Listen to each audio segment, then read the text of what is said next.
Ayan. Mumunga na yung mga saging. Ayan. Oops.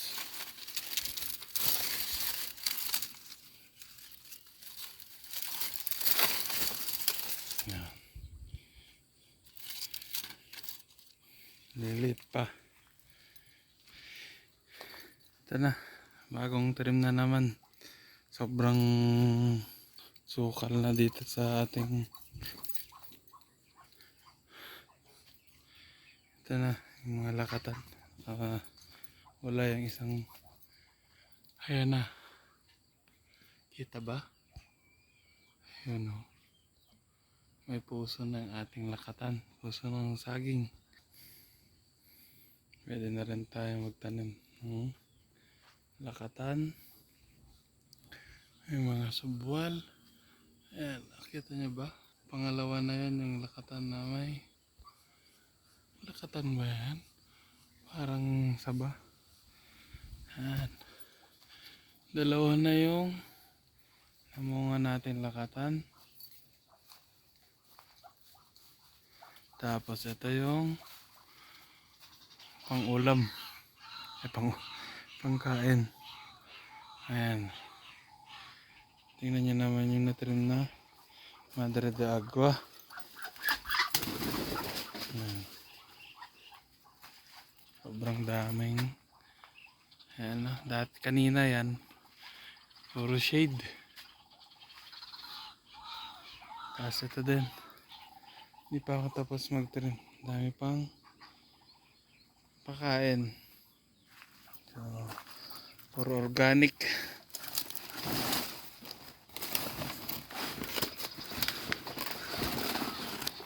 Pakain natin sa alagang baboy.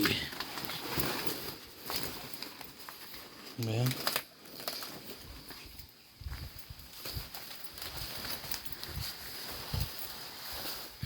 Ayan o.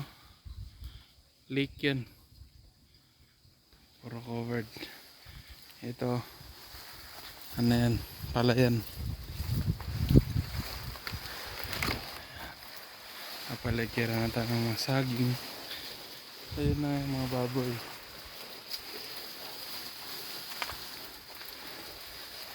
Medyo nagiging forest na kahit papano.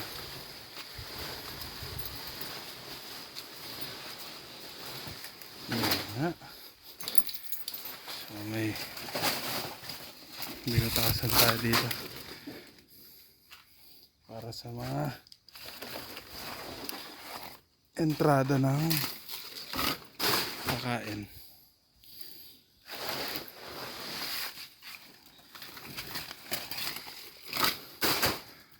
Ayan. Healthier version. Merienda nila yan. Kanina kumain na sila ng darak ng mais tsaka darak ng palay. Hingin natin yung mga pinagtabasan ng saging tsaka Madre de Agua. Ayan. Kita yung mga stick doon sa loob. Yan yung mga pinagtabasan ng mga Madre de Agua.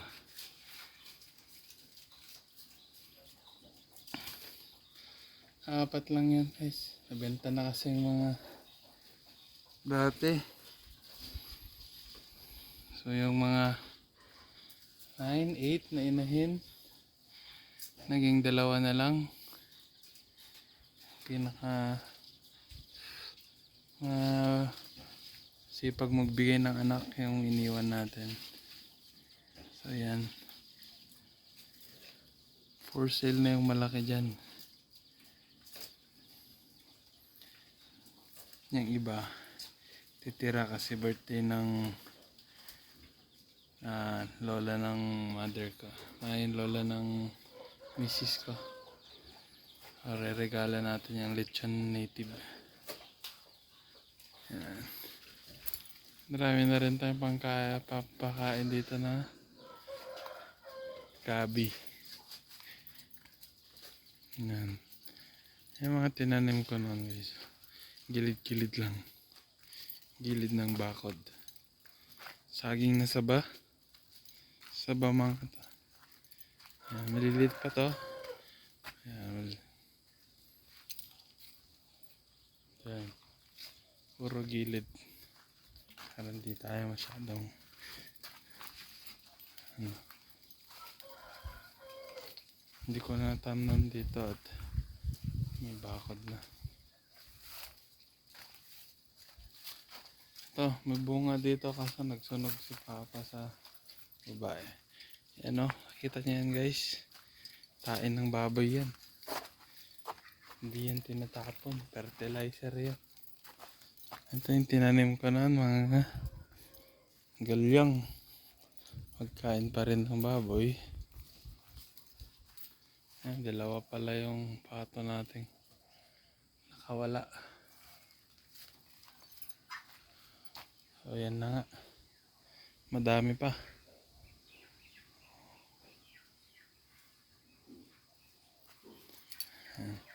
Dito tinanggal ko na yung mga ganito. Malilit yung dahon. Tinira ka tong ayan, malaki. Tignan niya yung natutumba na talaga yung sa bigat nito. Ilan ba tong piling? 1, 2, 3, 4, 5, 6, 7. 7 na piling na. Ito, nagtira ako dito. Sinapanood ko sa ibang YouTube video.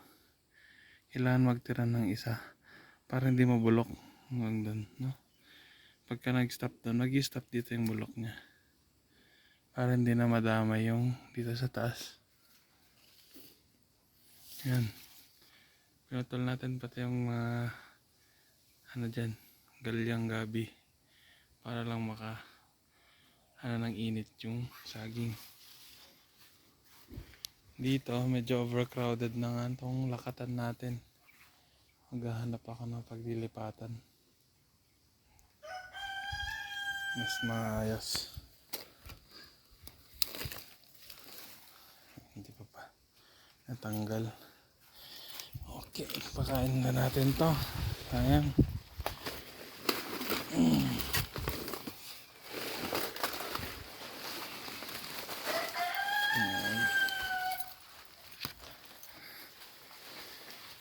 Time check. 9:44 ng umaga. Medyo tinanghali tayo ngayon at natamad pa kanina. Si Papa nagpakain ngayon, Sunday. Ako kahapon.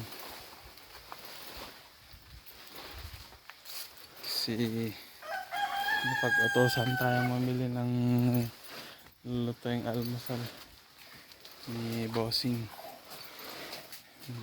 Mrs. Baka nagtataka kayo bakit dito lang sa labas ako nagpapakain ng mga dahon-dahon. Ang problema kasi yung drainage papuntang biogas pwedeng mabarahan pagka may mga fibers na hindi nakain. Yan, ito sila mga fattenings natin. Dito meron tayong mga native 1, 2, 5, 6, 7 heads yan. Nakakawalay lang. Fattening ulit 10 yan. Ito si Poseidon. Ito ang ating hybrid na boar. Ayun, itlog. Ito yung nanganak ng madami. At actually kakawalay lang siya nung 3 weeks ago. Nakastahan na ulit ni Zeus. Ito si Zeus. May native na bor. Lahat ng bor namin nahawakan ko at matagalan yun. Yan na, malapit na mga anak tong si F1 860. 860 kasi nasa tag niya eh. Yan. Ito naman sa tiyan. Ito yung kanyang kapatid. Yellow tag, walang number kasi yun eh. Mas na-delay kasi ito. Pero malaki na rin yung tiyan niya. Ang problema saan ko lalagay. Parang anak. Ito yung isa nating second parity niya to. Malaki na rin yung tiyan. Ito second parity na rin to. Yan na, malaki na rin ang tiyan ba? Malaki ba? O malaki lang talaga yan. Ito yung nanganak sa 10. Mabait to. Lahat na buhay. Ito ang ating pioneer na mga native pig. Yan na nga.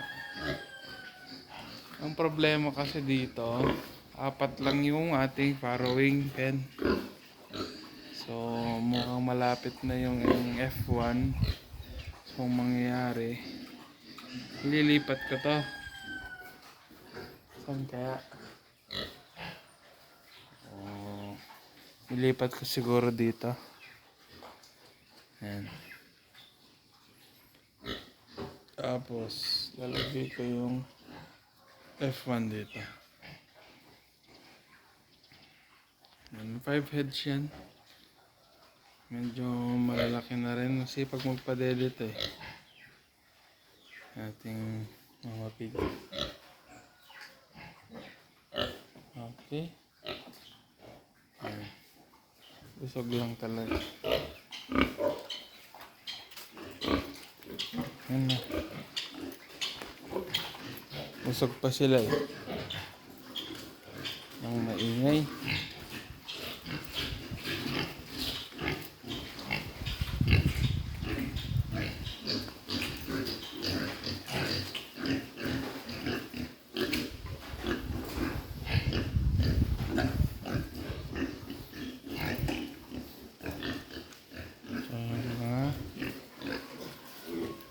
So dito, emergency to, grow out pen. Lagayin kasi natin to ng pagkain nila. Yun yung feeds. Galing sa isang co-op. Papautang kasi sila eh. Kaya mas pinili namin yun. Tignan natin yung ayan guys, kangkong yan. Tinanim ko para may pandagdag pakain. Ayan yung biogas natin dati meron talagang gas dyan, pinangluluto doon. Problema sa tagal na kinalawang, hindi na maikot yung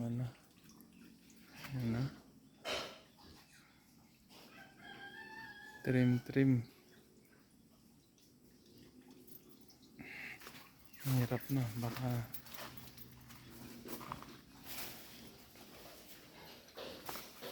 mapaberan yung ating mga saging. Sayang naman. At ito yung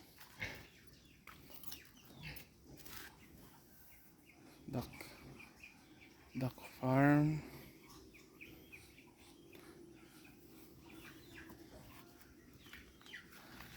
May saging pa rin doon.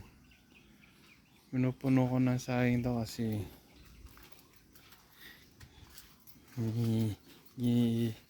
i-slice ko yun, pinapakain sa mga native pigs. Next time gusto ko sana azola pa para Magkaon tayo ng sariling pakain. Tatanim din ako ng kasaba para sa baboy naman na white pigs hybrid. Tignan natin ngayon yung ating tilapia. Sa pakain niyan may mga mais, ating manok Bengala. Pag dumaan sila dyan, paubos na. Ito makikita natin yung ating tilapia. Ayan.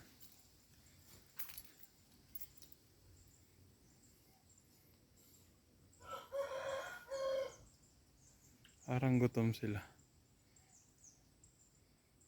Naglalapitan. Pagka pumupunta kasi ako dyan, pag papakain, malapit sila agad. Pagka alam nilang papakain ko sila eh. Puro tayo pakain. Yun, no? Grower feeds.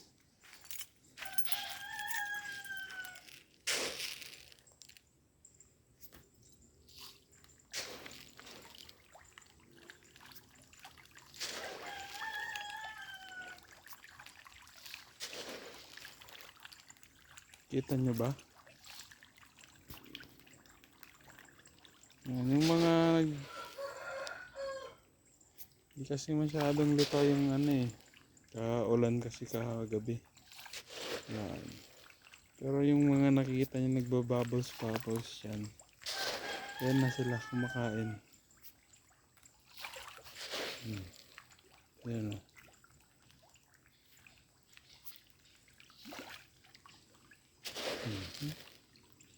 Gutom pa sila. Mga konti lang pinakain ni Papa.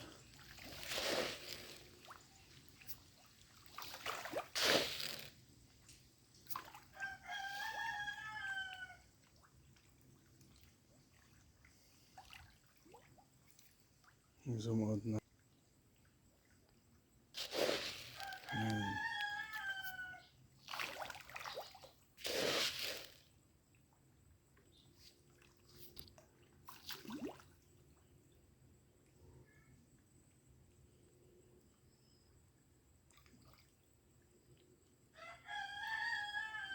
Medyo naglilitawan na yung mga tilapia pagka kumakain.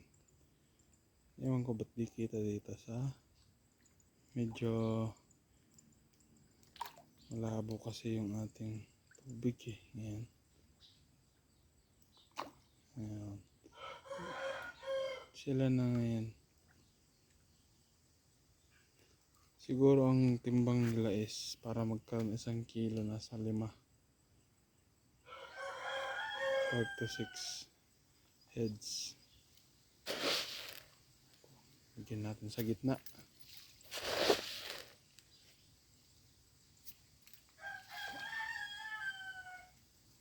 Yan.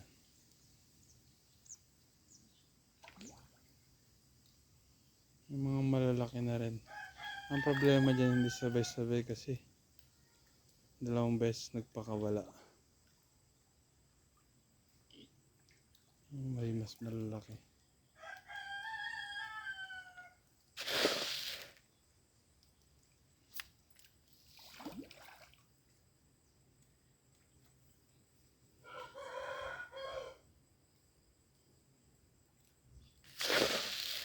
Yan na.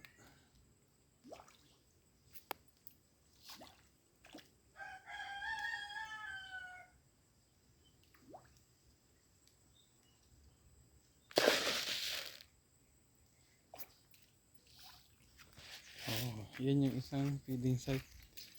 Ito yung panguha ng tilapia din, no? Or suso. Yan naman yung tabukol. Nahagis parang makakuha. Lagyan na natin lahat dito.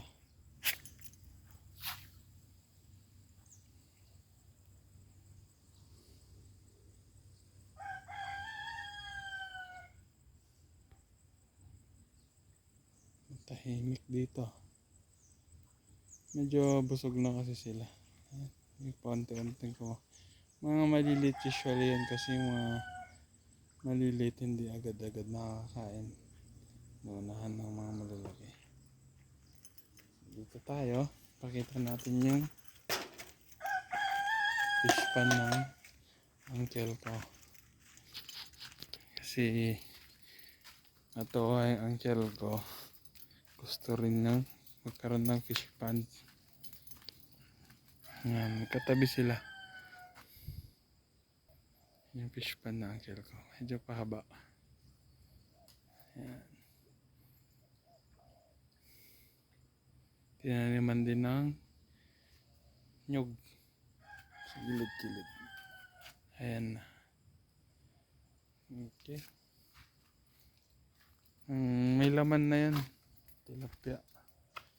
Yung mga tinabukol dito, mga sobrang liliit, pinakawalan doon. Ayan. Isin na natin yung pagkain ng tilapia. Harang din. Sayang. Ayan. Napatungan ng bigat para hindi anin ng pusa at manok. So tingnan natin dito yung panghukay. Yun yun.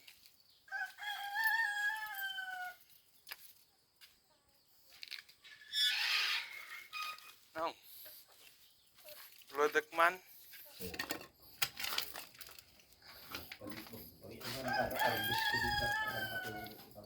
Natudong ka? Tito maram ka man ah.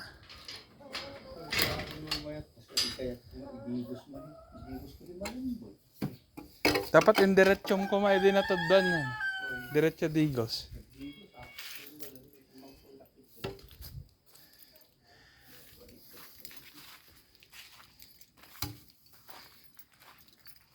Ang kumain kita na dati mabaling nga mulaan teka. Kamoting kahoy.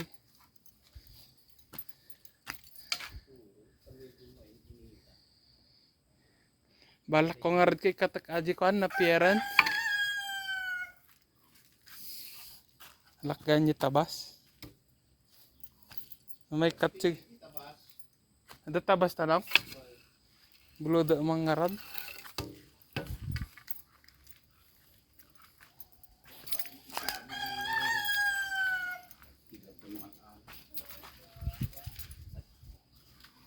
Ano man nagkuha?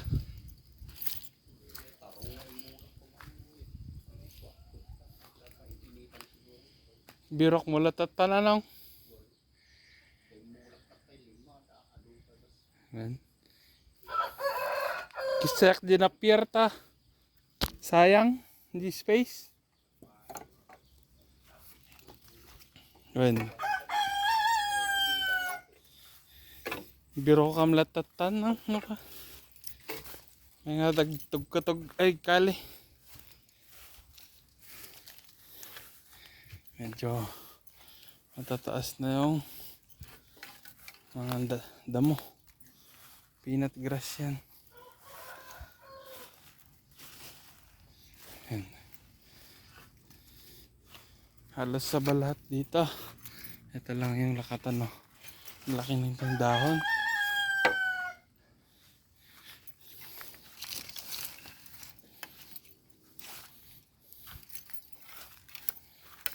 Dito. Ito. Tinanim ko nun kasi balak pakainin na napier yung mga baboy. Naging wild. Ang hirap pala mag silage. Ayan. Ito ang next project. Pero pakita muna natin yung ating mga tinanim na saging. Ayan. Magkatatanim lang dito. Hindi pa kagandahan. Ito yung mga nauna. Magiging mapupuno na ito ng saging. Pero dito, tanan ko ito ng kasaba. Nilinisan ko. Okay. Nilinisan na ako. Thank you. Bye. Pakita ko na in the future.